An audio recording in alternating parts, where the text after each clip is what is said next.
কিসে রিজিক বাড়ে, কি করলে রিজিকে ভরপুর বারাকা হয়, রিজিকের চাবিকা ঠিক কোথায়, কোন পথে চললে রিজিকে ভরপুর বারাকা হবে, আমার জীবনে বরকত নেমে আসবে রিজিকে, এটা জানতে মনে যাচ্ছে না আমাদের?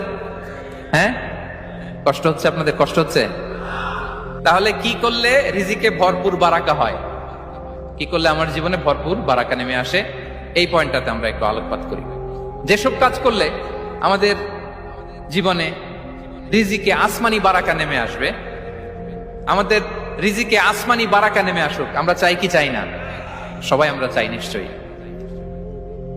যে কাজ করলে রিজিকে আসমানি বারাকা আসে, এর এক নম্বর হচ্ছে তাকওয়াল্লাহ, আল্লাহর ভয়। আল্লাহ তাআলা বলছেন, ওয়া মাইয়াত্তাকিল্লাহা ইয়াজআল লাহু মাখরাজা ওয়া ইয়ারযুকহু মিন হাইসু লা ইয়াহতাসিব।